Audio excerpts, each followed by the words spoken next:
दोस्तों, जब किसी सीरीज के टाइटल में मर्डर शब्द आता है तो हमारा दिमाग तुरंत एक मर्डर मिस्ट्री की तरफ भागता है। कुछ मर्डर्स, कुछ सस्पेक्ट और अंत में कोई चौंकाने वाला कातिल। लेकिन मंडला मर्डर सिर्फ एक मर्डर मिस्ट्री नहीं है, ये उससे कहीं ज्यादा है। ये एक ऐसी दुनिया के दरवाजे खुलती है जो डरावनी भी है, रहस्यमयी भी है और कहीं ना कहीं बहुत ही असली भी लगती है। कहानी इतनी टेढ़ी है कि आप हर एपिसोड के बाद खुद से सवाल करने लगेंगे, आखिर ये सब कुछ हो क्या रहा है। तो दोस्तों, आज हम एक्सप्लेन करने वाले हैं मंडला मर्डर्स वेब सीरीज को। वीडियो स्टार्ट करते हैं और अगर वीडियो अच्छा लगे तो वीडियो को लाइक करके चैनल को सब्सक्राइब जरूर कीजिएगा ताकि आपको इसी तरह के लेटेस्ट और फ्रेश कंटेंट मिलते रहे। तो फिल्म की शुरुआत होती है 1952 के चरणदासपुर गांव से, जहां पर हमें रुक्मणी देवी को दिखाया जाता है जो कि अपने एक यस्त यंत्र को चला रही होती है। मालूम चलता है कि रुक्मणी के साथ बहुत सारे लोग हैं और रुक्मणी जो है वो उस यंत्र से एक मानव शरीर बना रही होती है और ये मानव शरीर जो है वो अलग अलग लोगों के अंगों से मिलकर बना है।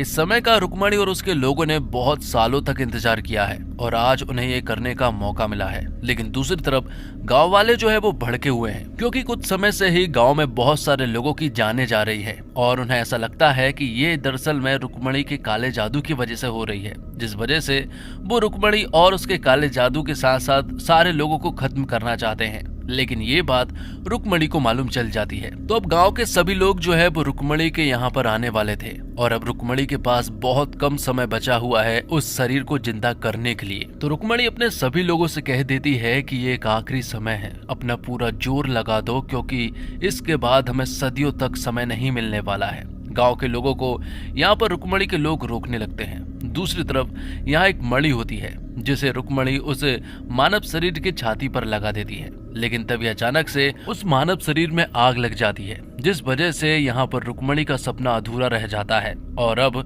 रुक्मणी को यहाँ से जाना पड़ता है। वो अपने साथ उस यंत्र और उस मणि को अपने साथ ले जाती है, जिसके बाद कहानी प्रेजेंट में आ जाती है और हमें विक्रम को दिखाया जाता है। मालूम चलता है कि विक्रम एक पुलिस वाला है जो कि दिल्ली में काम किया करता था, लेकिन अब वो सस्पेंड हो चुका है और अब वो दिल्ली से अपने गांव मतलब कि चरणदासपुर आ रहा है। जब वो अपने पिताजी के साथ रेलवे स्टेशन पर मौजूद था तभी उसकी नजर एक क्यूट से कपल पर पड़ती है और उसे देखकर यहाँ पर विक्रम को अपनी गर्लफ्रेंड की याद आने लगती है जो कि शायद अब उसके साथ नहीं रहती है। तो अब विक्रम अपने पिताजी के साथ दिल्ली से वापस चरणदासपुर आने लगता है और उसी कंपार्टमेंट में हम देखते हैं अभिषेक नाम के बंदे को जो कि विक्रम को हाल ही में बाहर एक लड़की के साथ मिला है। और यहाँ पर हमें ये बात भी मालूम चलती है कि दरअसल में अभिषेक एक रिपोर्टर है और वो भी चरणदासपुर ही जा रहा है। यहाँ पर विक्रम एक चीज नोटिस करता है कि अभिषेक का अंगूठा नहीं है, जिसके बाद विक्रम और उसके पिताजी अपने गांव चरणदासपुर आ जाते हैं अपने घर पर, जो कि वो बहुत सालों बाद आए थे। जब दोनों ही अपने घर पहुंचे तो उन दोनों को ही पुरानी यादें याद आने लगती है,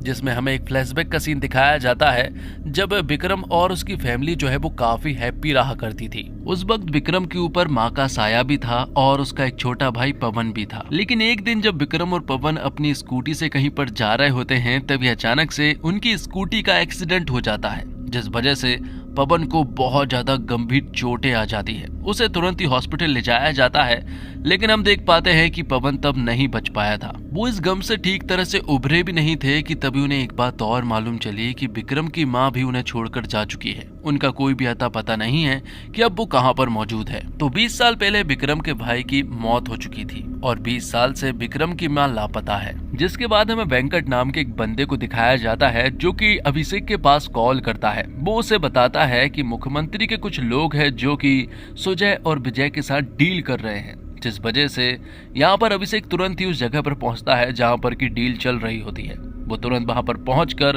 वहां की फोटोग्राफ खींचने लगता है। मालूम चलता है कि सुजय और विजय जो है वो मुख्यमंत्री के उस आदमी से 30 करोड़ रुपए की डील कर रहे थे और उन्हें अभिषेक के बारे में भी मालूम चल गया था कि वो फोटो खींच रहा है, जिस वजह से वो उसके पीछे लग जाते हैं। लेकिन अभिषेक यहाँ पर उन लोगों से किसी तरह से बच जाता है। और अब अगले दिन हमें दिखाए जाते हैं प्रमोद साहनी को, जो कि विक्रम के बचपन के दोस्त हैं। दोनों बहुत ही अच्छे दोस्त हैं और मालूम चलता है कि प्रमोद साहनी भी एक पुलिस इंस्पेक्टर है और वो बहुत खुश है कि विक्रम सस्पेंड होकर यहाँ पर आ गया ताकि अब दोनों को कुछ वक्त साथ में बिताने का मौका मिलेगा। और उस वक्त हम देखते हैं कि विक्रम के पिताजी जो है वो नदी में स्नान कर रहे होते हैं कि तभी अचानक से एक डेड बॉडी जो है वो विक्रम के पिताजी के पास आती है, जिसके माथे पर एक चक्र सा निशान था और उसके मुंह से सारे अंग जो है वो चिपके हुए थे, जो देखकर विक्रम के पिताजी पूरी तरह से डर जाते हैं। अब क्योंकि विक्रम और साहनी पुलिस इंस्पेक्टर है, इसलिए वो अपना दिमाग लगाने लगते हैं और तभी विक्रम को उसके माथे पर बने निशान के ऊपर नजर पड़ती है। विक्रम को याद आता है कि ऐसे निशान को उसने पहले भी कभी देखा है। वो तुरंत ही अपने घर पहुंचा और अपने माँ के बटुए को चेक किया,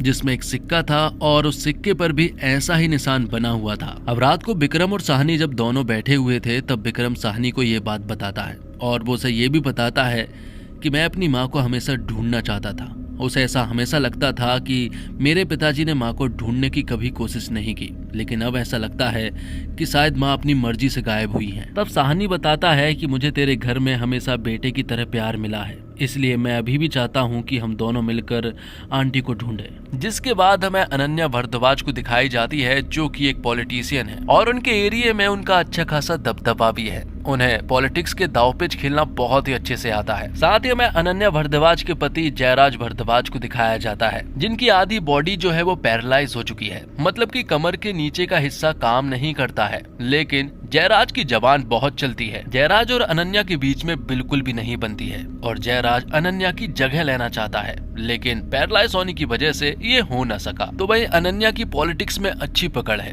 जल्दी उसे एमएलए के लिए टिकट भी मिलने वाली है। तो जो फोटोज अभिषेक ने खींची थी, वो सारी फोटोज यहाँ प्रमोद साहनी के पुलिस स्टेशन पहुँच जाती है, लेकिन प्रमोद को जब मालूम चला कि इन सब के पीछे सुजय और विजय का हाथ है, तो वो इनसे दूर ही रहना चाहते हैं। जिसके बाद हमें सुजय विजय की फैमिली दिखाया जाता है। सुजय विजय की फैमिली भी दरअसल में एक पॉलिटिकल फैमिली है और सभी लोगों को ऐसा लग रहा है कि सुजय विजय ने ही अभिषेक को मरवाया है, लेकिन इनकी बातों से साफ हो जाता है कि उन लोगों ने तो अभिषेक को नहीं मरवाया है। सुजय विजय का एक और भाई भी है जिसका नाम बंटी है और सभी लोग यहाँ पर अम्मा की बहुत बात मानते हैं। दरअसल में सुजय विजय की फैमिली थोड़ी बाहुबली टाइप है। जिसके बाद हमें विक्रम और अनन्या को देख पाते हैं। मालूम चलता है कि विक्रम हाल ही में चरणदासपुर आया है, जिसके बारे में अनन्या को मालूम चला है। दोनों एक दूसरे को पहले से ही जानते हैं, वो इसलिए क्योंकि दरअसल में कविता जो है वो अनन्या की बहन है और हमें कविता के बारे में यहीं पर मालूम चलता है कि वो कोमा में है। बात कुछ ऐसी है कि कविता और विक्रम के ऊपर एक अटैक हुआ था, जिस वजह से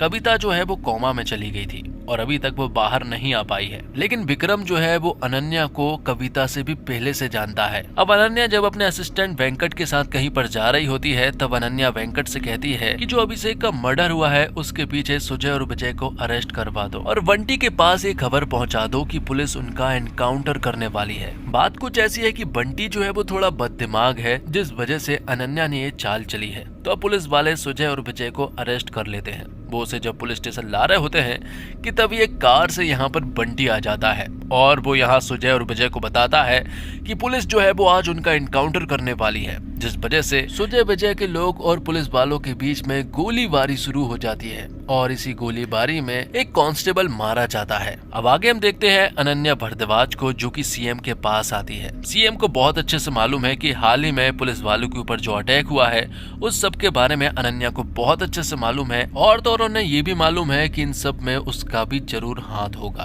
तब अनन्या यहाँ पर सीएम को कुछ फोटोग्राफ्स देती है और बताती है कि ये फोटोग्राफ्स अभिषेक ने खींचे थे। इस फोटोग्राफ में सुजय विजय के साथ जो डील कर रहा है वो सीएम का आदमी है और सीएम का आदमी 30 करोड़ की डील खुद के लिए तो नहीं कर रहा होगा, वो जरूर आपके लिए ही कर रहा होगा, जिससे कि आप फंस सकते हैं। इसलिए वो सीएम की पार्टी से एमएलए की टिकट की मांग करती है। जिसके बाद हमें रिया थॉमस को दिखाया जाता है, जो कि सीबीआई के एक ऑफिसर है। वो अपने काम को लेकर बहुत ही स्ट्रिक्ट है और बहुत ही इंटेलिजेंट भी। जब रिया के पास कोई केस आता है तो वो उसमें पूरी जी जान लगा देती है। वो 15-15, 20-20 घंटे लगातार काम करती है और हाल ही में मालूम चला है कि रिया का प्रमोशन हो चुका है और अब उसे स्पेशल ऑप्स की टीम में जाना पड़ेगा। लेकिन इससे रिया पूरी तरह से नाखुश है, क्योंकि वो चाहती है कि वो फिर से फील्ड पर काम करे। लेकिन पिछले कुछ 2 साल पहले उसके साथ कुछ ऐसा हादसा हो चुका है जिस वजह से वो फील्ड पर काम नहीं कर पा रही है। उसे हर वक्त एक लड़की दिखाई पड़ती है। लेकिन रिया को चरणदासपुर के अभिषेक के मर्डर के बारे में मालूम है।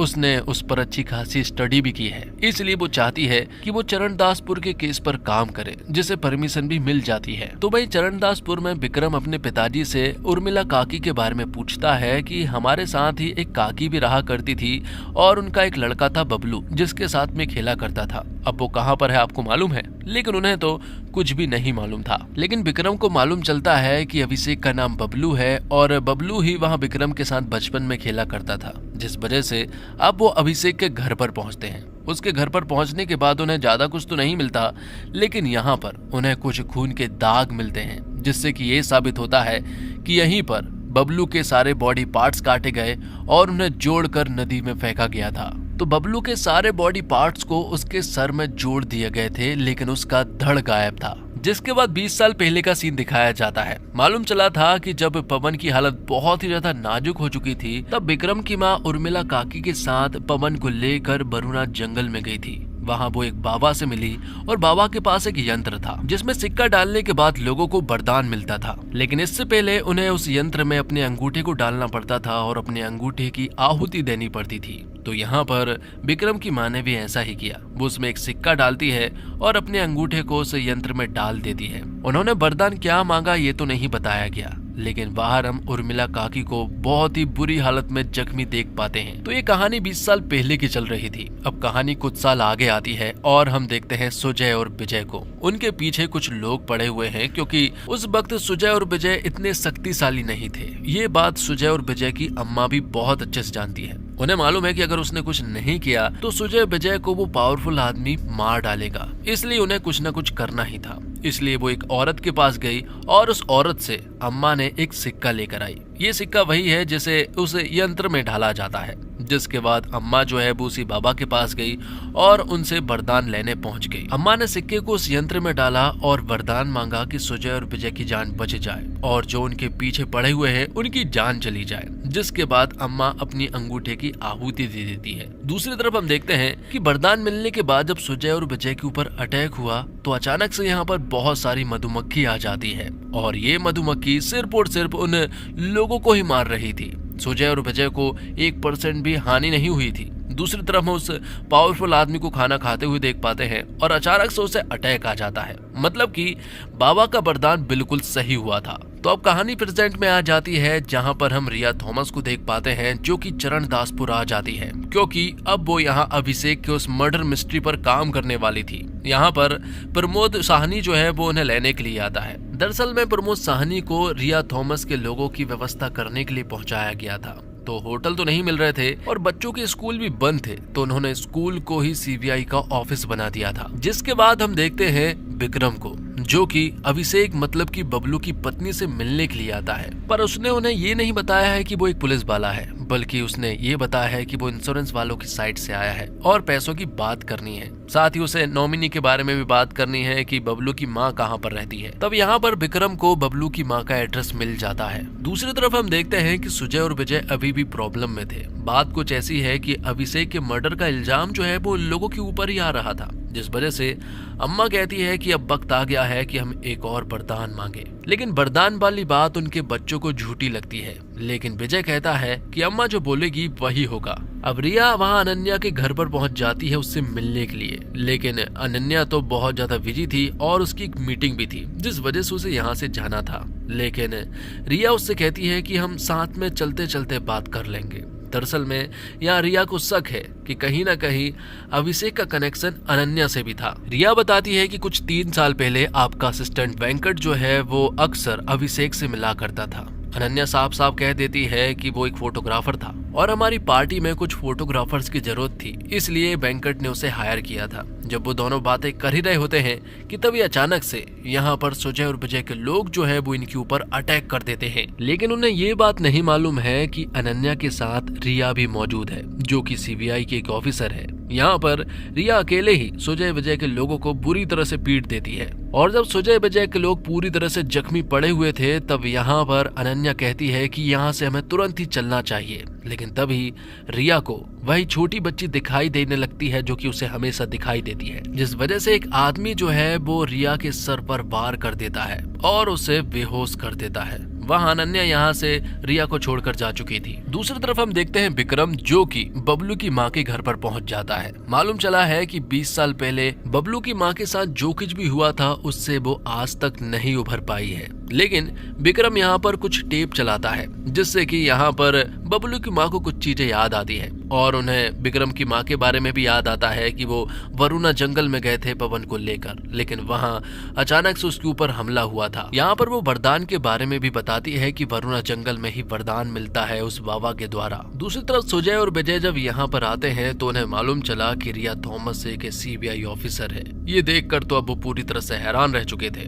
क्योंकि अगर ये खबर बाहर आई तो उनका फंसना तो एकदम तय है। इसलिए वो एक काम करते हैं, वो रिया को अपनी कार की डिक्की में डाल देते हैं और उसे अपने साथ ले जाने लगते हैं। दरअसल में सुजय और विजय के लोग जो हैं वो वरुणा जंगल जा रहे हैं वरदान लेने के लिए। वो अपने साथ एक आदमी भी लाए थे। वो उसे ढेर सारा पैसा देते हैं और कहते हैं इतने सारे पैसे के बदले में तुम्हें सिर्फ अपना एक अंगूठा देना है। तो शुरुआत में तो बिरजू नहीं मानता है, लेकिन आगे जाकर मान जाता है, जिसके बाद वो लोग वरुणा जंगल पहुंच चुके थे। वहां पहुंचकर सबसे पहले वो लोग बाबा के पास पहुंचे, लेकिन यहाँ पर विजय बिरजू से कहता है कि तुम्हें वरदान मांगना है कि हम दोनों की जिंदगी सलामत रहे, हम दोनों के जो भी दुश्मन है वो मारे जाए और मुझे चुनाव के लिए टिकट मिल जाए। जिसके बाद बिरजू जो है वो बाबा के पास पहुंचा। बाबा के पास एक मशीन थी, तो विजय ने जो सिक्का बिरजू को दिया था, बिरजू सिक्के को उस यंत्र में डाल देता है। फिर बाबा ने उससे वरदान पूछा और फिर बिरजू का अंगूठा जो है वो कट गया। लेकिन यहाँ पर हमें वरदान नहीं बताया गया कि आखिरकार बिरजू ने वरदान क्या मांगा था।